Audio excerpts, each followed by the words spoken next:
শিল্প মালিক যারা হবেন তাদেরকে আমরা সমাজের আইকন হিসাবে কবুল করব। আর এই মালিকেরা যারা লক্ষ লক্ষ শ্রমিককে চাকরি প্রোভাইড করেন, তারা কার্যত লক্ষ লক্ষ পরিবারের মুখে খাবার তুলে দেন।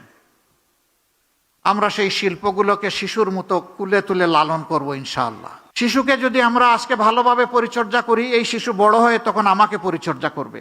আমরা শিল্পকে এই কারণেই নিউবর্ন বেবির মতো আমরা নার্চার করব যে তারাই আগামীতে ইনশাআল্লাহ এই দেশটাকে সুন্দরভাবে গড়ে দিবেন, আমাদের যুবক যুবতীদের হাতে কাজ তুলে দেবেন। এই ক্ষেত্রে আমাদের পলিসি হবে মালিক পক্ষ এবং শ্রমিক পক্ষকে মুখামুখি করা নয়, বরঞ্চ সমন্বয় করে হাতে হাত ধরে বুঝানো। শিল্প বাঁচাতে হলে শ্রমিককে বাঁচাতে হবে, আর শ্রমিকদেরকে বুঝাতে হবে যে যদি শিল্প বাঁচে তাহলে তুমিও বাঁচবা।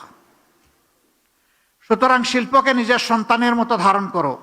আর মালিকদেরকে আমরা অনুরোধ করব তারা যেন তাদের যারা শ্রম বিনিয়োগ করেন তাদেরকে যেন তাদের সন্তানের মতো ধারণ করেন।